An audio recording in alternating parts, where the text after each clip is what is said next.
it isn't hard at all to find arguments pertaining to pretty much every single topic in the ball python breeding hobby.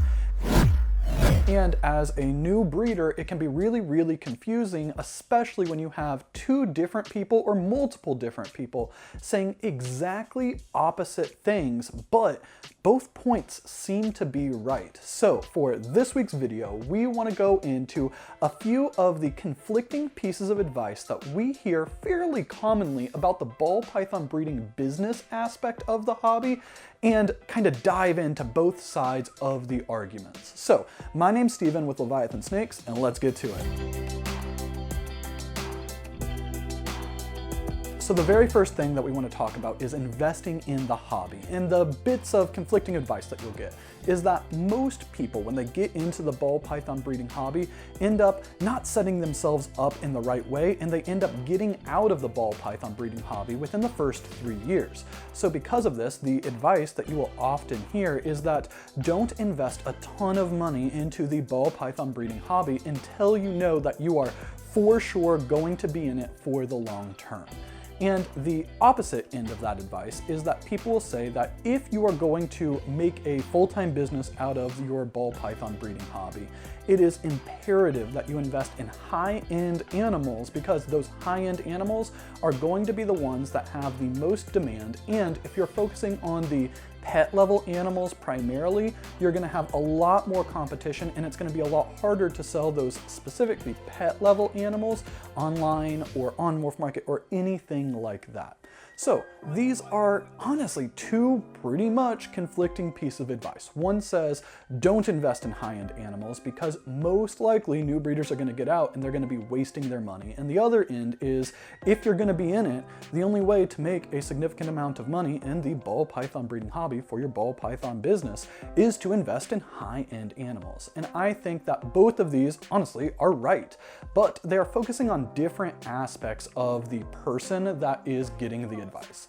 The first one, the idea that most people get out within the first 3 years, so it's not a good idea to invest a lot of money. It is assuming that the person who is receiving that advice is going to be one of those people. It's assuming that that person is going to fail, and that new breeder that's receiving that advice is going to be just like the 85%, I don't know, I'm just kind of throwing that number out there, of people who end up getting out within the first 3 years, so any money that they really put into it, they are going to end up losing. And the other end of the spectrum, the other piece of advice, saying that you should invest in high-end animals because those give you the best opportunity at seeing a return, I think that that is also accurate, but it's assuming that the person who's getting that advice is going to be in it for the long haul. I think that both pieces of advice on this topic are applicable, but they're applicable to people who are at different stages of their ball python breeding journey. If it's your first year, if you haven't paired any snakes, if you haven't had a clutch of eggs, if you haven't incubated any babies, and if you haven't sold any animals ever, I personally think that the first set of advice of be careful and don't jump in really deep before you know that it's something that you really want to do, I think that that's probably a safer option for the vast majority of people who get into the ball python breeding hobby. And ultimately it is better advice because it is trying to save you pain and suffering and loss at some point in the future, or maybe at least minimize it. And then once you know for sure that this is something that you want to do and you're not going anywhere, I think that the second piece of advice, like investing in the high end, I think that that is the realistically for most small breeders, the only way you can potentially make your ball python breeding business financially viable, because the profit margins on a $200 animal, given all of the work that is required to care for all those animals, the feeding costs, going to shows to sell them, ultimately it is the exact same amount of cost, effort, and time versus a $5,000 animal, and a $5,000 animal has a much greater chance at rewarding you for the efforts that you have put in. So in this situation, I personally think when you're very first getting in, you should listen to take it slow, be careful until you know that it's something you really want to do. And then once you do know that breeding ball pythons is something you are going to be doing for the long term, I think it is time to take it really seriously and jump into the higher end side of the ball python breeding hobby.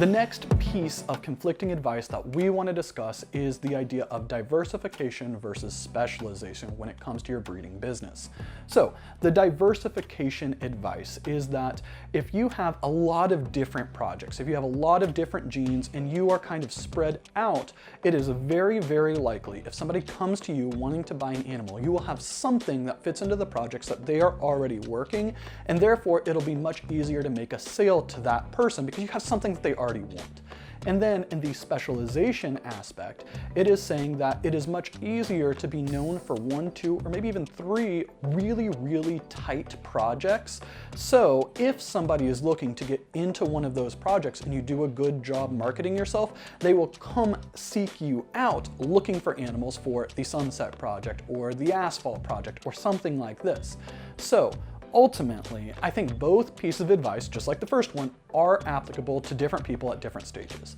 When you are very first getting into the ball python breeding hobby, very much like being a freshman in college, it is really hard to know exactly what you want to do for the rest of your entire life. So just like a college freshman, a new breeder getting into the ball python breeding hobby probably isn't going to have the skill set, the knowledge, the experience to really choose the projects that they're going to specialize in very well. And even though they might pick a project they really, really like, they might not know the intricacies and how the market is going to respond to that project. On the specialization side, while you might be able to make a name for yourself in specific projects much, much easier by focusing on those projects, it is completely possible that you pick a project that just tanks or has no real demand, and even though you picked a specialty, that doesn't necessarily mean that you are going to be successful. All that said though, naturally people end up specializing in a few projects as they get more and more seasons under their belt. Because space, the amount of enclosures that you have to grow up animals, is finite. Once people start getting traction in a couple projects because they hit the odds in a couple of them that they were working on initially, so they hold back more animals for that project and they get more and more excited about it, naturally people end up specializing anyway. And I think that being aware of your specialty, that doesn't mean that you can't have a little teeny tiny bit of other projects, but knowing what your specialty is so important to end up marketing yourself and being successful, that the sooner you figure out what your specialty is, the better you are going to be later on. So realistically, again, very similar like the first set of advice, I think diversifying at first just enough to get a feel for different projects, and then once you know which projects you really, really want to work, honing in on them, I think that's the best way to go about it when you're getting into your ball python breeding business.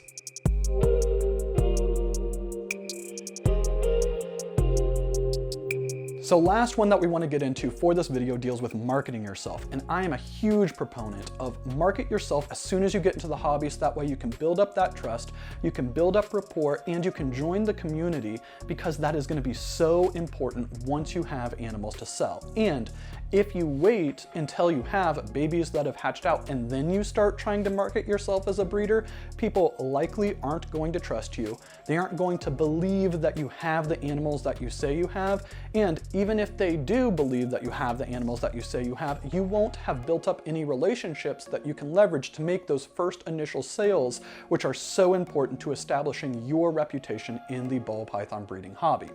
The flip side of the advice is that if you've been in for less than 3 years, nobody cares what you have to say. And it doesn't matter if you start a YouTube channel, if you start an Instagram, if you start a podcast, nobody cares. And because of that, nobody's gonna listen to you. And realistically, I think that for the most part, the latter piece of advice is a little bit short-sighted, though there is nuggets of wisdom in there that you should consider when you are trying to market yourself. And the short-sightedness of this is that most people who don't like new breeders marketing themselves on YouTube, on podcasts, on Instagram, on all of that stuff, they've been in the hobby for 10 plus years. And the reason why they don't like new breeders trying to tell other people how to run their breeding business is that the new breeder doesn't actually know. They haven't gone through it themselves. They don't know what advice is real and what just doesn't actually work and doesn't matter, and that they are simply regurgitating information that they heard from somebody else. And because of this, this makes some new breeders seem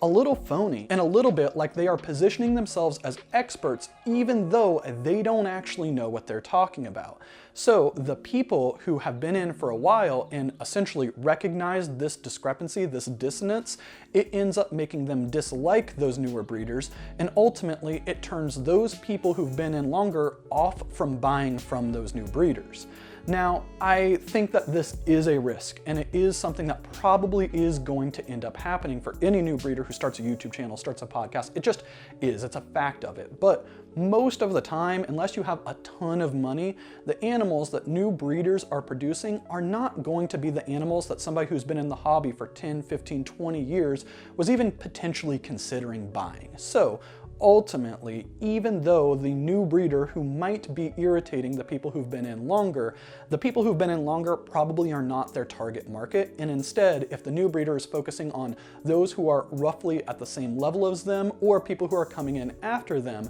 they can still get a lot of that rapport, they can still build a lot of that relationships, and therefore the marketing can still be effective for the animals that they are trying to sell. As a wrap up, as a new breeder, when you hear different pieces of conflicting advice, I think it's very likely that both sides have nuggets of wisdom, they have bits of truth in them, and they have different perspectives that are applicable for different people at different stages. That said, when it comes to trying to successfully run a ball python breeding business, I think that it is really important to understand what you want out of the hobby and understand what that piece of advice is trying to do. Because if that piece of advice is assuming that you're going to fail, and because it assumes you're going to fail, it's trying to minimize the loss that you're going to get, if you follow that piece of advice, it's very, very likely that you're never going to succeed because you're not setting yourself up in a way that could give you the chance to succeed. Breeding ball pythons, breeding animals is a huge risky business, and none of us would be getting into it if we didn't think that we could do it. But that doesn't mean everybody's going to succeed,